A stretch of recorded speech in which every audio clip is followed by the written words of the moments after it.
Hello, good evening. स्वागत आहे तुमचं आपल्या नवीन चॅनलमध्ये, नवीन ब्लॉगमध्ये, सारिका कांचनच्या दुनियेमध्ये. तर आता आपल्याला नवीन स्टँड आणलेला आहे, त्यामुळं तडजोड करायची काही गरज नाही आहे. तर चालू आहे आमचा संध्याकाळचा स्वयंपाक आणि बघू शकता इथं कांचन कांदा कापायला लागले. आणि आज आम्ही बनवणार आहे फ्लावरची भाजी. तू बनवती का मी बनवू? चला तर मग सुरू करूया आजचा आपला स्वयंपाक. आणि नवीन नवीन स्टँड आहे, तर आता काही गरज नाही इकडं तिकडं डब्यावर वगैरे ठेवायची. त्यामुळे ना आज ना व्लॉग बनवायला खरंच खूप छान वाटत होतं. आणि इथं मी बनवायला लागली फ्लावरची भाजी. आणि इकडं फ्लावर गरम पाण्यातून काढायचा म्हणून मी उकळायला ठेवला होता.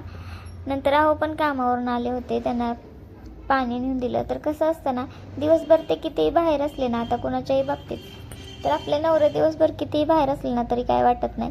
पण जर त्यांच्या कामाच्या टायमाच्या ना एक दिवस जरी ते 5-10 मिनटं जरी पुढं सरकला ना काटा, तरी आपल्याला काळजी लागून राहते. असं असतं. तर ते आता आलेले आहेत कामावरून आणि इकडं आमचं स्वयंपाक चालू आहे. आणि आज आमचा बाजार आहे, त्यामुळे आम्ही ना लवकर स्वयंपाक करून बाजारला जायचं म्हटलं होतं.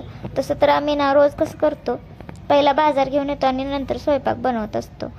पण खूपच वेळ होतो आहे, त्यामुळे मग म्हटलं चला अगोदर स्वयंपाक करून घेऊया आणि नंतर बाजार करूया. तर इकडं चपात्या पण शेकायचं चालू आहे. कांचन इकडं आटा बनवून ठेवायला आलेले आहे माझं होईपर्यंत. आणि आहोंसाठी इकडं चहा पण ठेवलेला आहे. तर असं माझं रोजचंच असतं चालू. मी इकडं चहा बनवायचं, इकडं भाजी बनवायची, चपात्या पण त्याबरोबरच चालू असतात.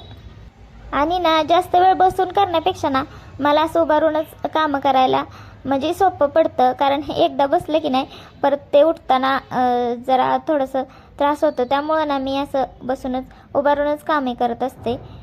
गॅस आम्ही खाली घेतच नाही असं होतं. आणि मला पण ते कम्फर्टेबल वाटतं. तर राहून ना इकडे चहा देऊन आले होते मी, आणि आम्हा दोघींना पण चहा घेतला होता. कांचनला पण दिला आणि मी पण घेतला. आणि दुसरं म्हणजे ह्या ट्रायपॉडची लिंक, तर ती देखील मी कालच्या पण व्हिडिओमध्ये दिलेली आहे. आणि या पण व्हिडिओमध्ये मी परत एकदा देते. जर तुम्हाला हा घ्यायचा असेल तर नक्की घ्या. आणि खरंच छान आहे हा. तर तिकडं स्वयंपाक वगैरे सगळं आवरून झाले आणि आता आम्ही बाजारला चाललेलो आहोत. तसं तर बऱ्याच वेळा मी आमचं इव्हिनिंगचं म्हणजे संध्याकाळच्या टाईमचं रुटीन शेअर केलं आहे तुमच्यासोबत, आणि हे शॉर्टकटमध्ये आहे. तर आता आवरले सगळं, स्वयंपाक वगैरे झालेला आहे आणि आम्ही आलो आहे बाजारात. तर बाजारात ना पावसाळ्यामध्ये ना थोडा स्वस्तच होता पालेभाज्या वगैरे, पण बटाटे कांदे खूप महाग होते. आणि कांदे तर खूप म्हणजे खूपच महाग होते.